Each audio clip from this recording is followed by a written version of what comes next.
Assalamualaikum warahmatullahi wabarakatuh. Perkenalkan, saya Yuandira dari Universitas Malikul Saleh, jurusan Hukum dengan NIM 2105149. Di sini saya akan membacakan hasil UAS saya mengenai hukum perdata. Saya mempunyai 6 pertanyaan, yaitu buat pertanyaan yang pertama, jelaskan manusia sebagai subjek hukum dan badan hukum sebagai subjek hukum. Jawabannya yaitu, subjek hukum adalah pemegang hak dan kewajiban menurut hukum dalam kehidupan sehari-hari yang menjadi subjek hukum dalam sistem hukum Indonesia, yang sudah barang tentu berdasar dari sistem hukum Belanda, ialah individu atau orang dan badan hukum atau perusahaan, organisasi, institusi. Secara yuridis ada beberapa alasan manusia sebagai subjek hukum. Yang pertama, manusia memiliki hak subjektif. Yang kedua, otoritas hukum yang berarti kemampuan untuk menjadi subjek hukum, yaitu sebagai pendukung hak dan kewajiban. Menjawab pertanyaan yang kedua, yaitu jelaskan tentang hak milik, gadai, fidukia, dan hak tanggungan. Jawabannya yaitu hak milik adalah hak turun-temurun terkuat dan terpenuh yang dapat dipunyai orang atas tanah dengan mengingat ketentuan dalam pasal 6. Yang kedua, gadai merupakan suatu hak kebendaan yang bersifat aksesoris yang diberikan oleh pemberi gadai atau debitur kepada pemegang gadai atau kreditur sebagai jaminan atas pembayaran utang-utangnya dengan menyerahkan objek gadai tersebut ke dalam kekuasaan pemegang gadai atau pihak ketiga yang disetujui kedua belah pihak yang menguasai benda tersebut untuk memakai atau menikmati hasil dari benda tersebut.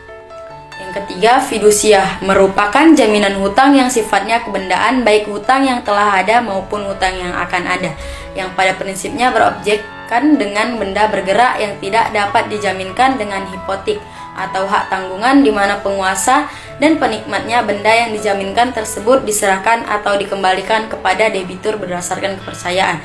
Yang keempat, hak tanggungan merupakan suatu hak kebendaan yang harus dibuat dengan akta otentik dan didaftarkan serta bersifat aksesoris dan eksekutorial yang diberikan oleh debitur kepada kreditur sebagai jaminan atas pembayaran hutang-hutangnya, yang berobjekkan tanah dengan memberikan hak prioritas untuk mendapatkan pelunasan piutang terlebih dahulu daripada kreditur. Contohnya, penerapan jaminan fidusia yaitu dalam proses jual beli motor secara kredit apabila seorang membeli motor secara kredit.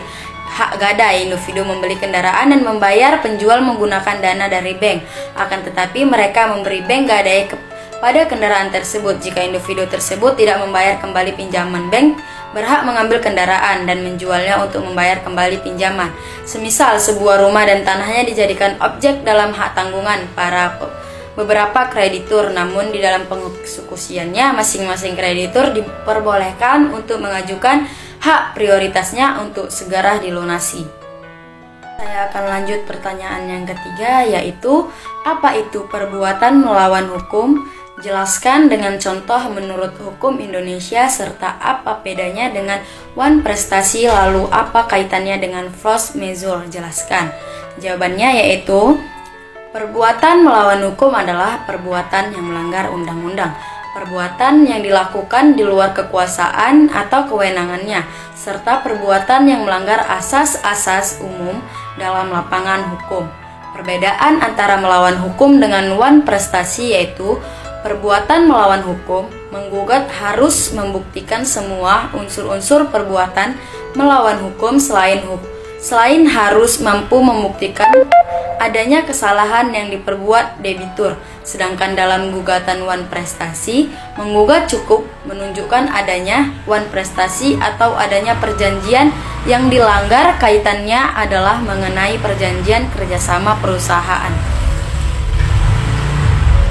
Buat yang pertanyaan yang keempat, yaitu apa itu daluarsa? Apakah ada kaitannya antara masa daluarsa ini dengan pembuktian perkara pidana dan perkara perdata dalam sidang peradilan?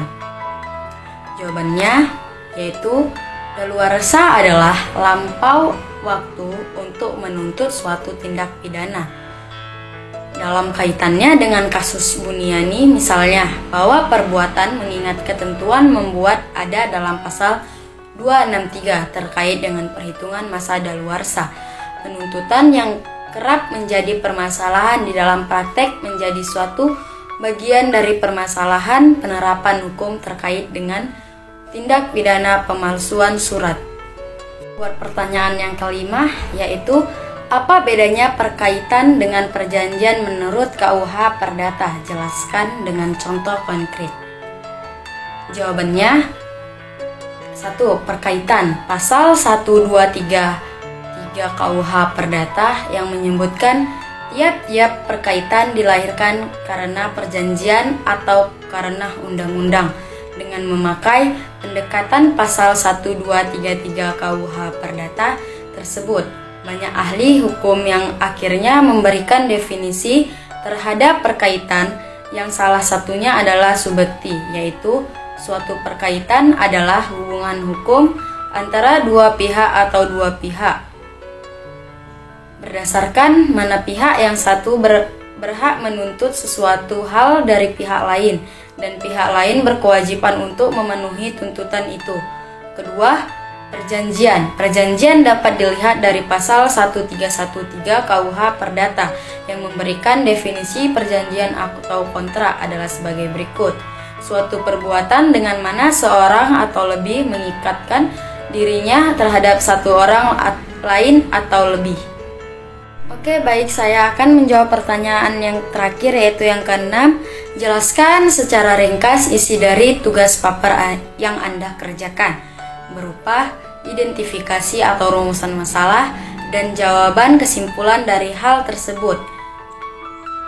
Jawaban saya yaitu berdasarkan pembahasan di atas, kesimpulan mengenai hukum acara perdata sebagai hukum formil mempunyai kedudukan eksistensi hukum perdata di Indonesia penting dan strategis dalam upaya menegakkan hukum perdata atau material di lembaga peradilan sebagai hukum formil.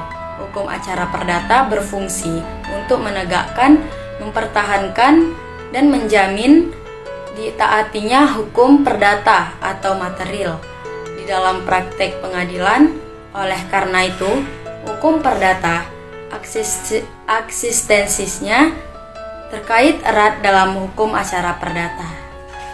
Segitu saja yang bisa sampaikan dari pengerjaan UAS saya. Jika ada kesalahan kata atau pertanyaan serta jawaban, saya mohon maaf. Saya akhiri dengan wabillahi taufiq walhidayah. Wassalamualaikum warahmatullahi wabarakatuh.